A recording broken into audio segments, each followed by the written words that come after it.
기후극장. 기온이 2도, 더 나아가 4도 상승한들 인류는 멸망하지 않을 것이다.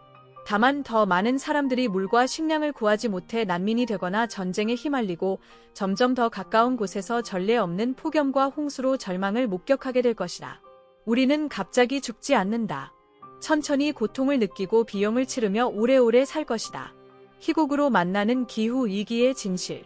희곡 형식으로 쓰인 이 책의 8개 막 제목에는 수백 수천 년 동안 사랑받는 고전의 제목도 정신분석학 창시자의 이름도 들어간다. 고전 텍스트의 틀거리를 빌려오거나 기후 위기의 구조적 토대가 형성된 역사적 배경을 담은 작품의 인물들을 주인공으로 세우거나 순수 창작 SF에 알맞은 모티프와 소재를 제공하는 고전도 있다. 작가는 자신의 전문 주제를 희곡이라는 형식 안에 독창적인 이야기로 풀어낸다. 파우스트는 정확히 안다. 지구가 뜨거워지면서 지구 시스템이 어떻게 변화하고 있는지 많은 과학자가 연구하고 있다는 것을. 1만 1000명의 과학자가 2019년에 함께 발표한 논문에 수록된 그래프를 보면 1979년부터 2019년까지 40년 동안 인구, 국내 총생산, GDP, 온실기체 배출량과 해수면 높이 변화, 육류 소비량, 온실기체별 배출량 증감 추세 등 29가지 부문이 어떻게 변화해 왔는지 상세히 나와 있다. 과학이 아니라면 지구 달구기가 무엇 때문에 일어나고 있는지, 우리가 어디에 있는지 밝히는 것조차 쉽지 않을 것이다. 기후 위기와 관련된 역사와 과학적 사실들을 접목시켜 무대 위에서 이야기를 펼치는 것이다. 이산화탄소, 원인이 아닌 결과. 솔직히 제임스 와트는 잘 모른다. 소위 산업혁명 과정에서 그리고 산업주의라고 하는 문명의 양식에서 석탄이 핵심적인 역할을 하기는 했지만 더 큰 그림에서 근대 문명을 만들어 간 진짜 힘이 무엇이었는지는 정말 모른다. 증기기관과 그 이후 이루어진 과학기술의 발전을 통해 얼마나 많은 석탄이 사용됐고 그 석탄 사용이 얼마나 지구를 달구는데 영향을 미쳤는지는 우리보다 그들이 더 잘 안다. 그리고 그것이 진보라는 이름 아래 얼마나 많은 사람을 가난과 고된 노동과 비참함 속에 빠뜨렸는지는 아마 미친 모자 장수가 잘 설명할 것으로 믿는다. 대기 중에는 다양한 온실기체가 존재한다. 대표적인 것이 이산화탄소다. 이산화탄소보다 훨씬 강력한 온실기체인 메테인도 있고 수증기도 온실기체다. 온실효과라는 자연스러운 지구물리화학적 현상을 맨 처음 계산하고 실험을 통해 발견한 과학자부터 대기과학자로서 40년 동안 지구 대기 중 이산화탄소 농도를 측정하여 평균온도 상승과 이산화탄소 농도 증가의 상관관계가 부인할 수 없는 사실임을 입증한 사례도 이 책에 담겨 있다. 2019년 전 세계 1만 1000명의 과학자가 발표한 논문 기후 비상사태에 대한 과학자들의 경고에 실린 주요 데이터 중 지구 달구기의 명백한 지표들도 소개한다. 그럼에도 기후 위기를 부정하는 세력은 늘 존재했다. 세계에서 가장 많은 에너지를 소비하고 가장 큰 탄소 발자국을 남기는 국가의 대통령이 파리기후변화협정 탈퇴를 선언하는 어처구니없는 일도 벌어졌다. 이산화탄소 규제에만 몰두하면서 지나칠 수 있는 맹점을 지적한다. 발생량이 가장 많은 이산화탄소를 기준으로 화석연료 사용량을 제어하고 규제하는 방법은 매우 편리할 수 있다.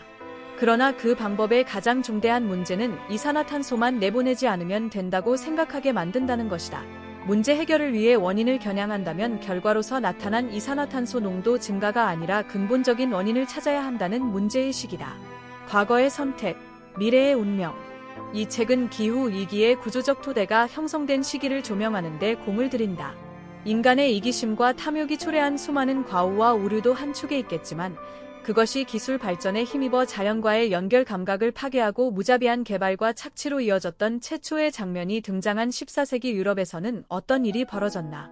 제2막 유토피아로 간 베니스의 상인은 유럽 중세 사회를 지탱한 봉건 체제가 흔들리고 일대 변화를 겪으며 한편 밖으로는 대서양 무역을 통해 초기 자본 축적을 성공적으로 이룩하던 때의 역사를 되짚는다.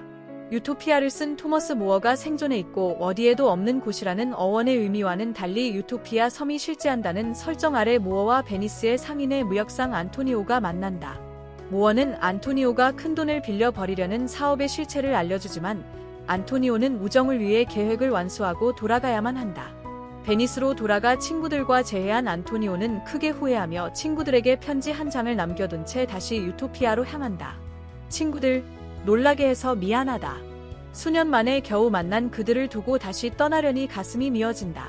사실 브라질을 떠나 베니스로 돌아오던 중에도 몇 번이나 유토피아로 배를 돌릴까 고민했다.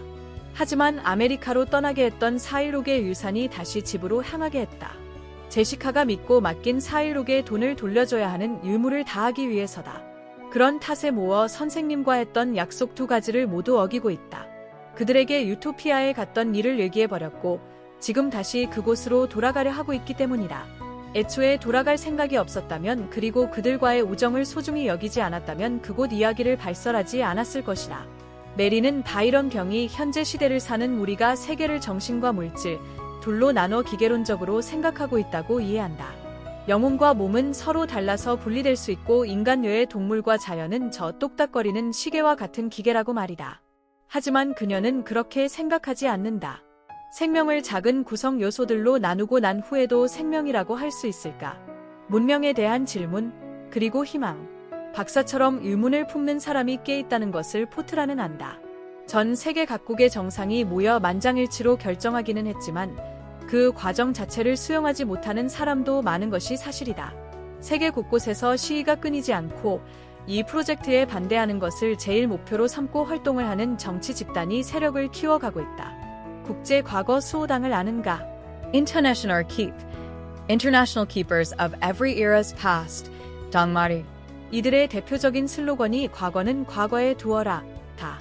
IPTM 위장은 가장 중요한 것이 언제로 돌아갈 것인가라고 말한다.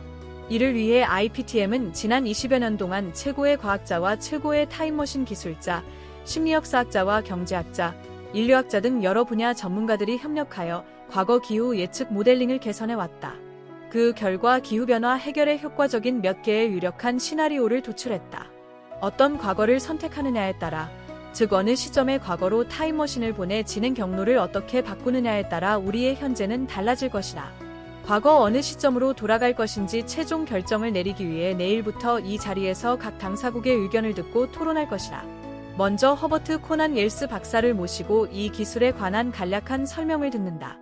소크라테스는 오늘 밤 디오니소스 극장에서 시작해 이곳 아가톤의 집까지 와서 깊이 논하고 있는 것의 중심에 자리 잡고 있는 것이 무엇인지 생각했다.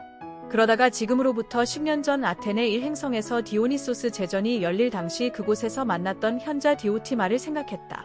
그때에도 문명에 관해 이야기를 나누었는데 오늘 나눈 이야기와 크게 다를 바 없는 말들을 그분 앞에서 쏟아냈다. 좀 길지도 모르지만 허락해준다면 그때 들었던 디오티마의 이야기를 전하고 싶다. 모든 게 그렇게 비관적이지만은 않다는 것을 디오티마가 알려주었다. 디디는 진짜냐고 묻고 고고는 그럼 진짜라고 답한다. 디디는 어젯밤에 혹시 증거가 왔냐고 묻고 고고는 선글라스를 벗고 발 아래쪽을 내려다본다. 바닷물이 무릎 높이에서 찰랑거린다. 주변을 두리번거리며 안 온 것 같다고 답한다. 갑자기 답답하다는 듯 디디를 바라보며 왔으면 당연히 깨웠을 것이라고 말한다. 디디는 안 온 것 같다니? 온 거냐? 안 온 거냐고 묻고 고고는 안 왔다고, 안 온 게 확실하다고 답한다. 디디는 다시 의자에 앉으며 그래, 네 그럴 줄 알았다고 말한다. 핵심 메시지. 기후위기는 이산화탄소 배출이라는 결과만을 넘어선 인류 문명의 구조적 문제와 맞닿아 있다. 과거의 선택이 현재의 위기를 낳았듯이 지금 우리의 결정이 미래를 좌우한다. 과학기술과 역사, 철학을 넘나들며 이 복합적인 문제의 본질을 파헤치고 인류가 나아가야 할 새로운 방향을 모색한다. 추천글. 이 책은 기후 위기를 단순한 환경 문제를 넘어 인류 문명의 근원적인 질문으로 확장한다. 고전 속 인물들의 시공간을 초월한 대화를 통해 현재 우리의 위치와 나아가야 할 길을 깊이 고민하게 만든다. 미래의 불확실성 속에서 답을 찾는 모든 이들에게 지적 영감과 성찰의 기회를 선사하는 필독서다.